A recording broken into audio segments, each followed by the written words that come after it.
There are nights when the cold doesn't come from the weather, but from the person lying next to you. It doesn't matter how many blankets you pile on, there's an absence that weighs heavier than any winter. And you feel it.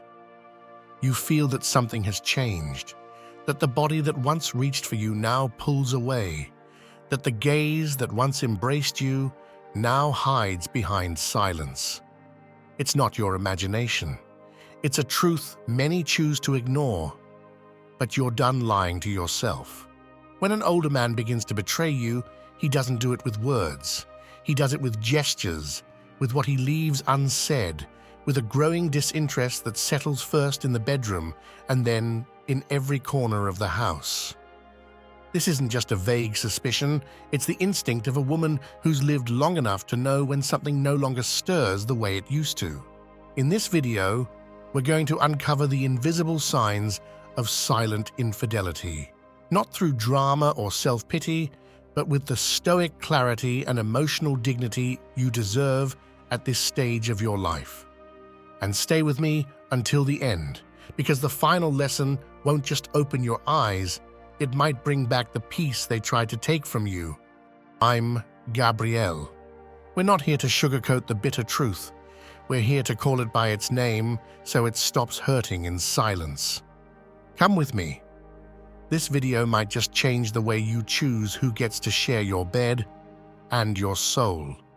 How long are you going to keep justifying what you already know can't be justified? How many more times will you tell yourself it's just exhaustion, just the years, that all men change over time?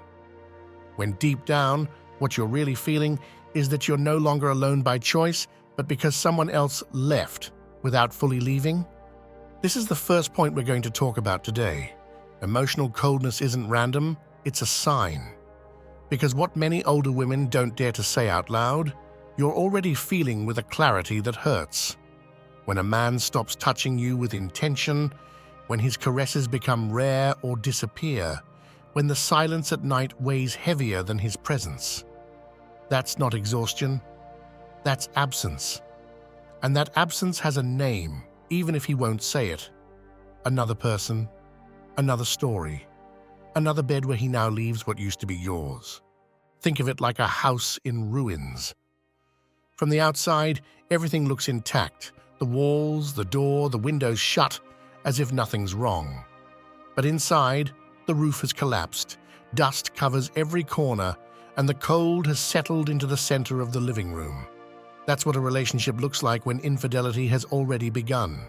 On the outside, he's still there, going through the motions, making small talk, sleeping on the same mattress. But inside, you know he's gone, because real intimacy warms. But when it's faked, it chills, and you're starting to freeze. He won't tell you. He won't come home one night and confess there's someone else. Most men don't. They hide behind routine, age, empty phrases like things change over time or we're not who we used to be. But you're not asking for teenage passion. You're asking for presence, for respect, for truth. You're asking that the body lying next to you doesn't turn into a cold gravestone you have to pretend is still alive. Marcus Aurelius wrote that what we don't name hurts more. And that's exactly what happens when you feel the cold of his body in bed, but no one speaks about it. That shared silence becomes a weight you carry alone. He sleeps, you think. He rests. You wonder what you did wrong. But you didn't do anything wrong. You're simply lying next to someone who's no longer with you, even if he still sleeps in your bed. And the cruelest part of this phase is that people will often tell you you're overreacting, that you're too sensitive, that you should be grateful just to have someone there. But you don't want just anyone. You want honest presence. You need to feel that you're not sleeping next to an empty body, a man who's just taking up space but no longer sharing anything. That emptiness is real. It seeps into your bones, your pillow, your dreams, and you know it, even if you keep telling yourself there's no proof. But you're not here to gather evidence. You're here to reclaim your dignity. And the first step is this: recognizing that the cold you feel isn't coming from you. You're not the one who stopped loving. You're not the one who changed overnight. The change began on the other side, and you're just picking up the pieces of a truth that refuses to come to light. You're not alone in this. Many women over 60 have lived through this in silence, like an invisible betrayal you can't prove but suffer through every night. And here, in the Stoic garden, we're not here to hide it. We're here to call it by its name.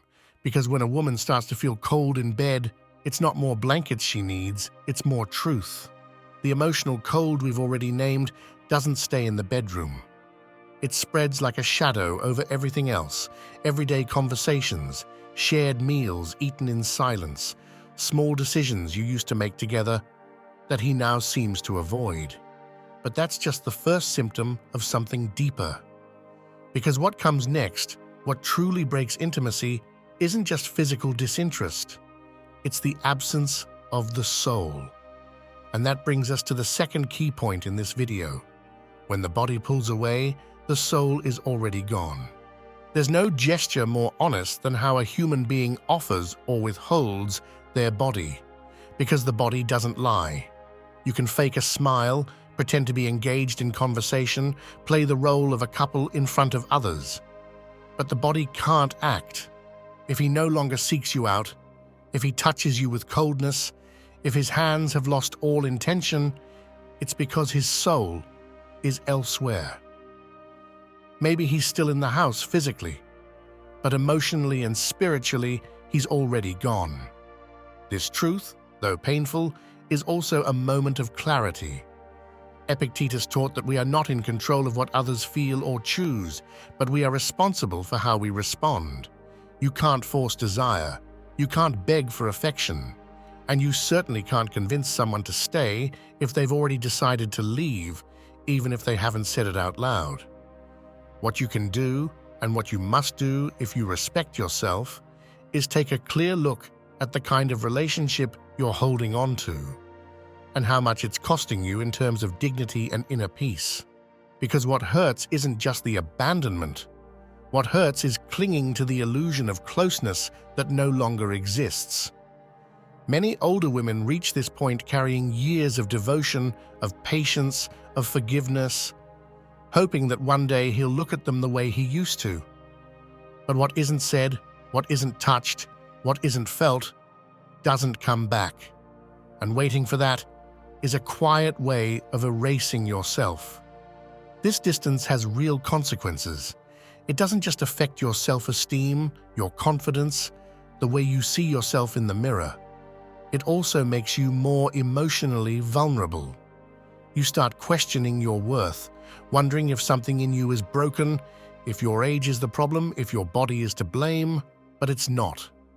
Age doesn't kill desire, the lack of truth does. And no body can bloom where lies have taken root. This kind of withdrawal seeps into other parts of your life too. You find yourself more irritable, less patient with your children, more distant from your friends. Your energy slowly drains, as if you're carrying a weight no one else can see.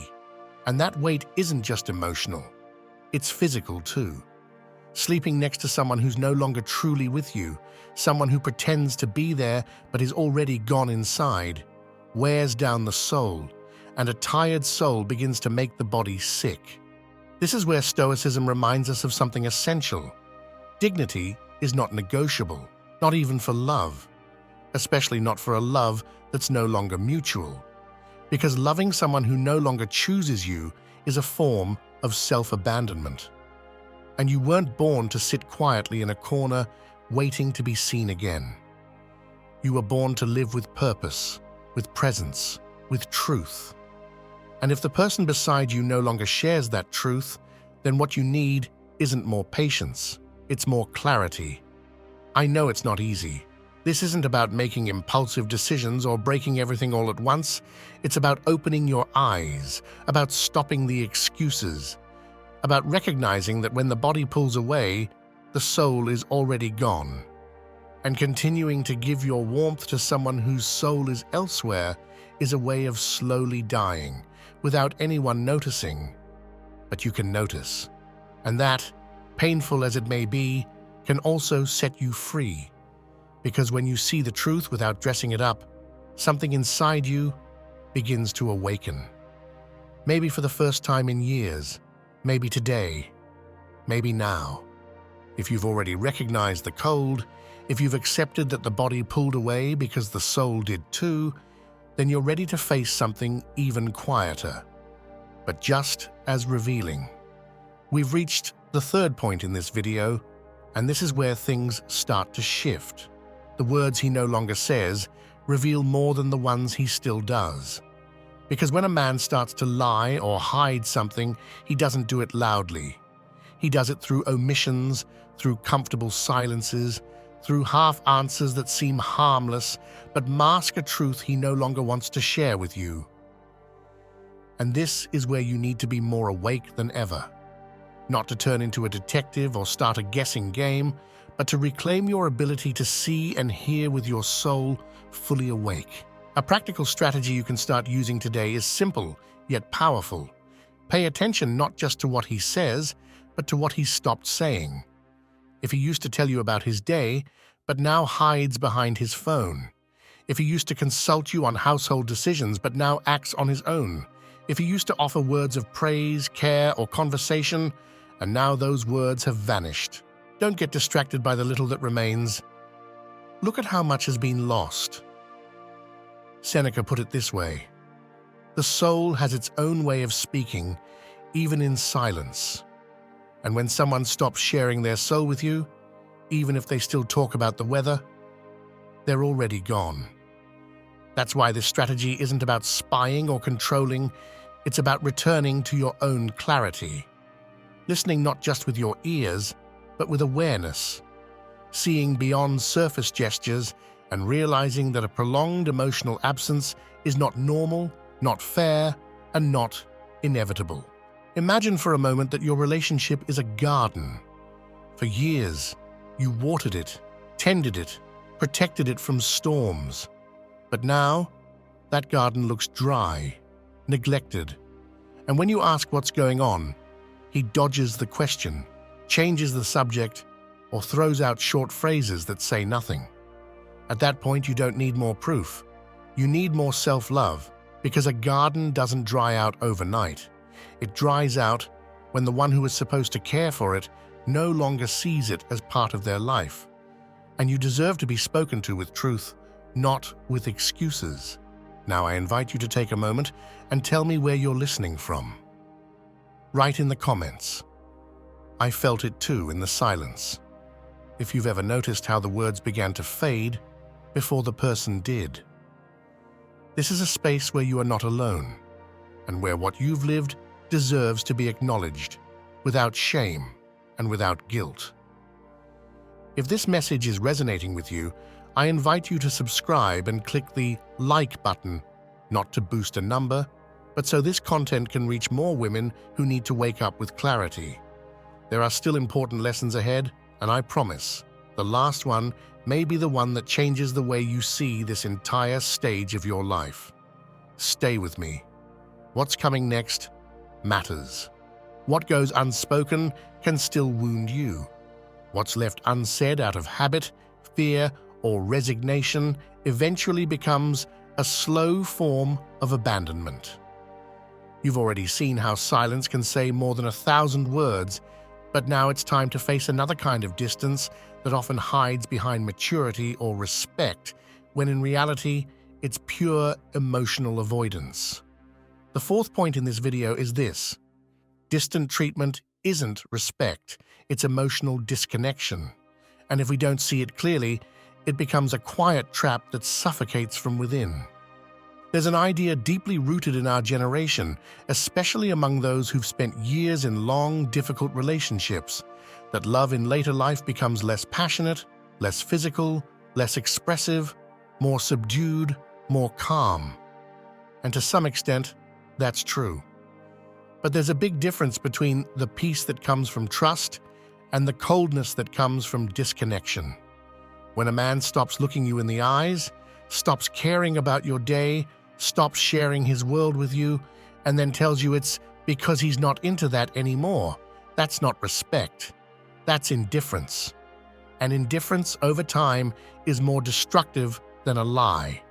This trap sneaks in gently.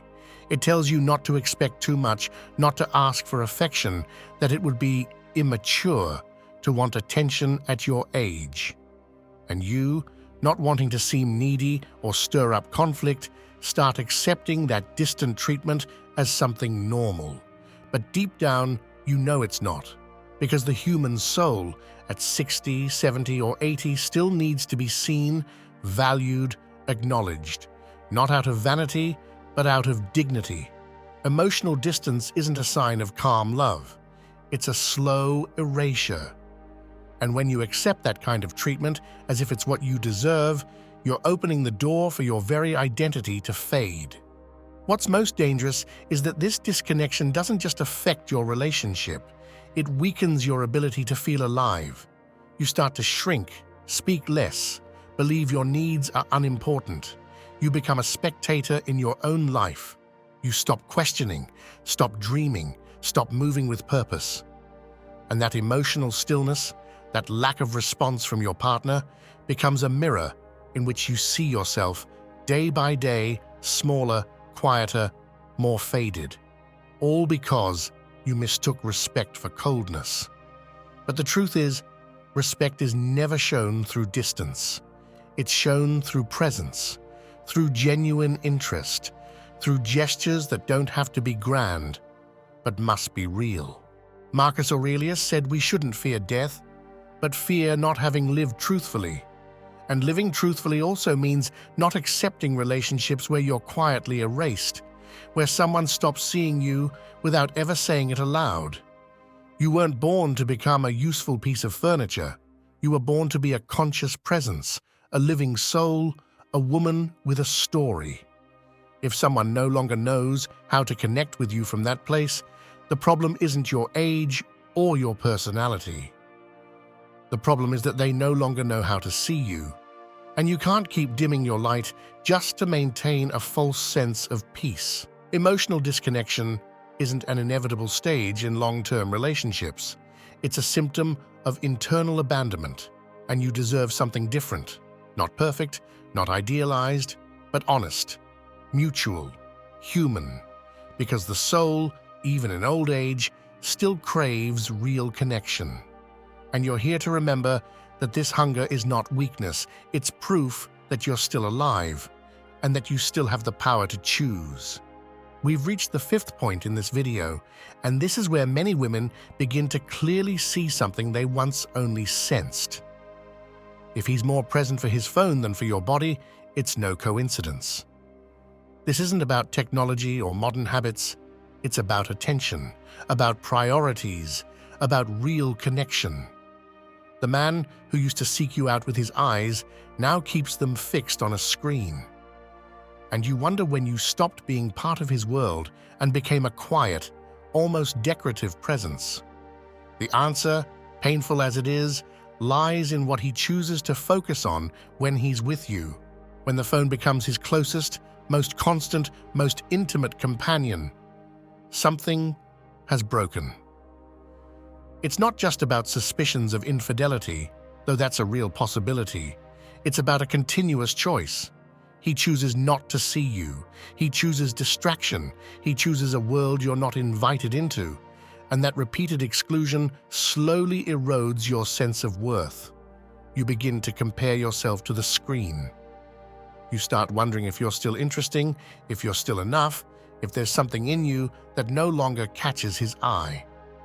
And that inner dialogue is poisonous, not just because of what it says, but because you repeat it in silence until you start to believe it.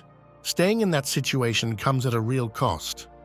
It makes you more insecure, more watchful, more anxious. It turns you into someone who stops enjoying her day because she's measuring how long he takes to reply, how much he laughs at his phone, but not with you, how engaged he is with everything else while you're just asking for a little presence.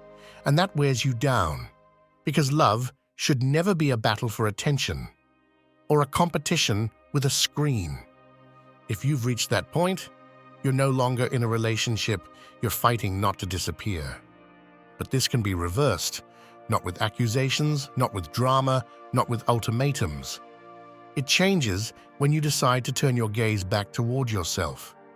When you ask, what is this situation showing me about what I've allowed?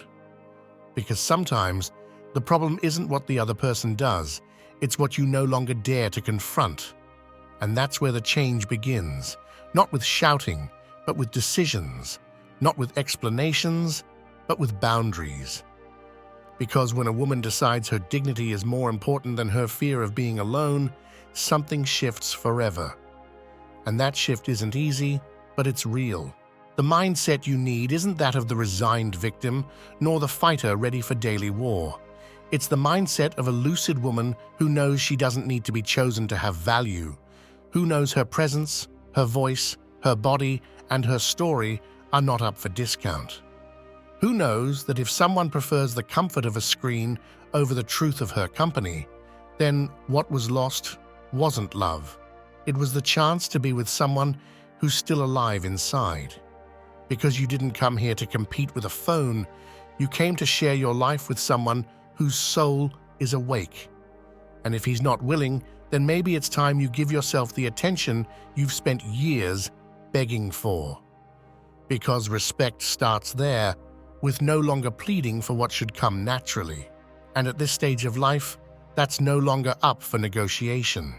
After so many days watching him choose the screen over your presence, after so many nights feeling his body is there, but his soul is not, there comes a moment when something inside you has to either break or wake up.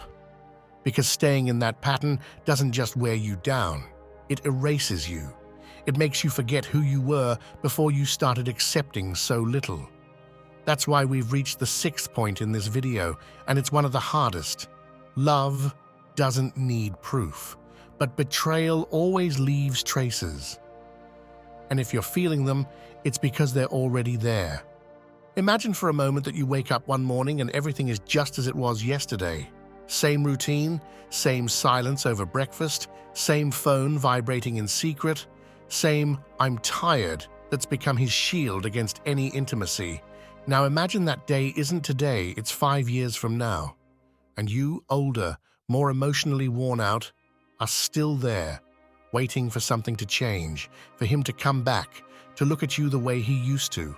5 more years of emptiness, of doubts, of long nights where the only warmth you feel comes from blankets that can't reach your soul. Does that sound fair to you? Does that sound like living? The truth is, every day you accept a relationship without presence, without honesty, without reciprocity, you're training your heart to settle.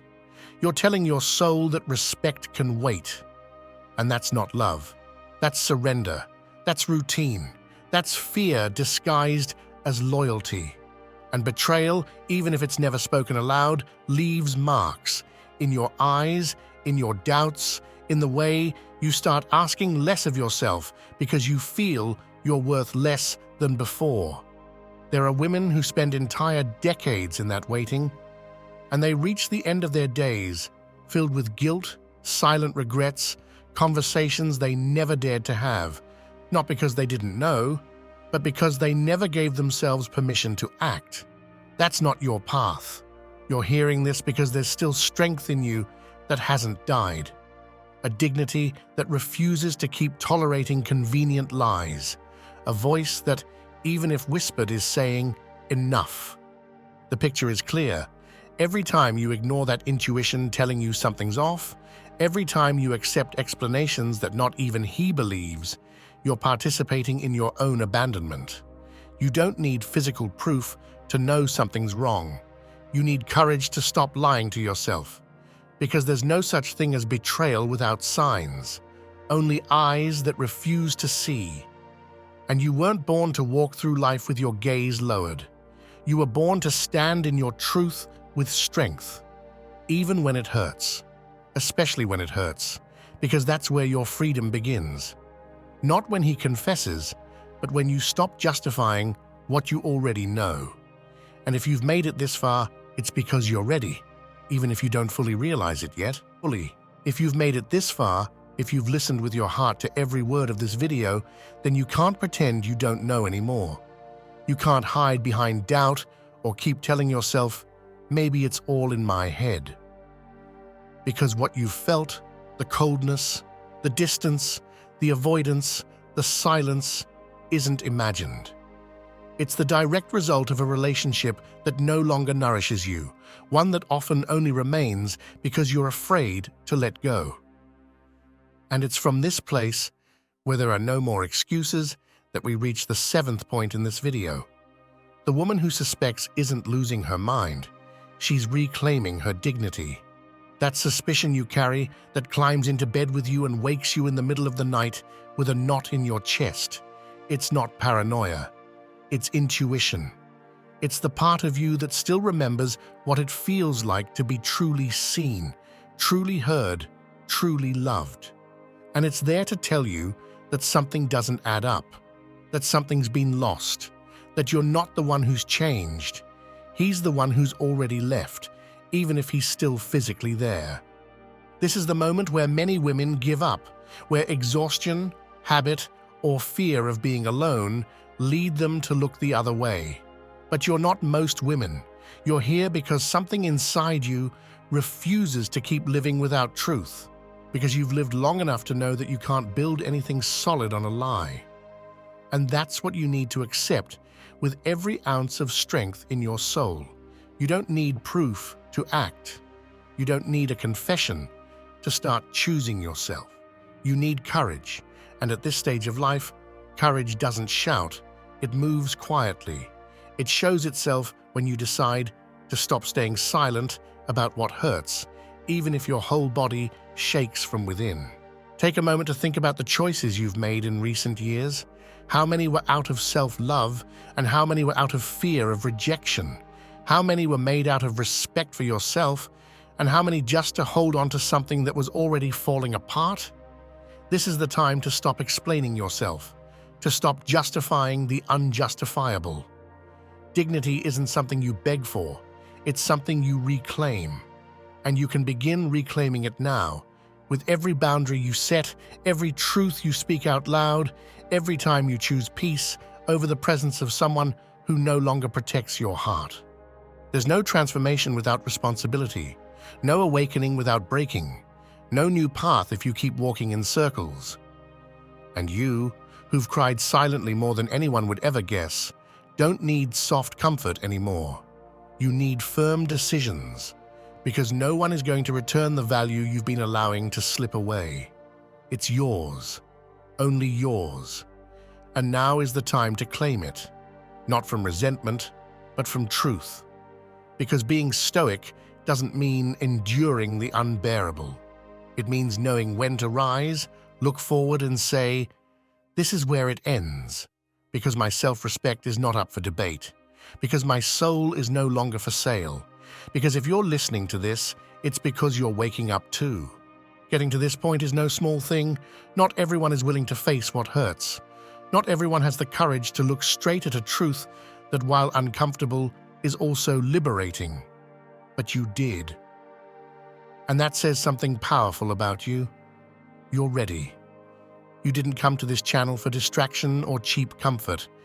You came because somewhere in your consciousness, you already knew you couldn't keep repeating the same justifications, the same silences, the same self-abandonment. This stage of life isn't about continuing to tolerate the intolerable. It's about reclaiming what fear has taken from you, your voice, your body, your dignity. No one's going to do it for you, because respect isn't something you beg for, it's something you stand in. And if you're here, it's because you've decided to do just that.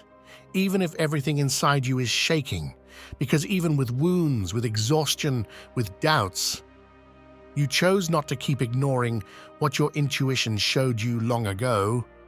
I want you to leave a comment with the phrase, "I won't stay silent anymore," along with the country you're listening from.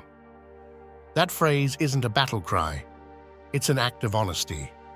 A firm line in the sand that says, from now on, I choose to see, I choose to name, I choose to act, and I want you to know you're not alone here.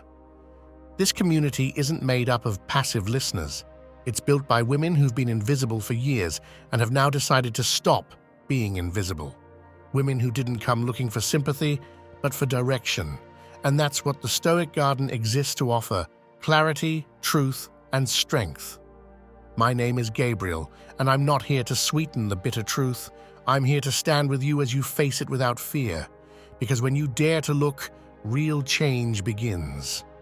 If this content hit home, if it helped you name what you've been feeling, subscribe and become an active part of this space. Click like if you felt this voice spoke for you, and share this video with someone who needs to wake up from a relationship that's lost its soul, from a routine that's lost its truth.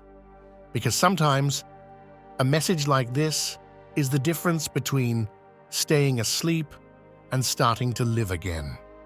2 more videos from this channel are about to appear on your screen.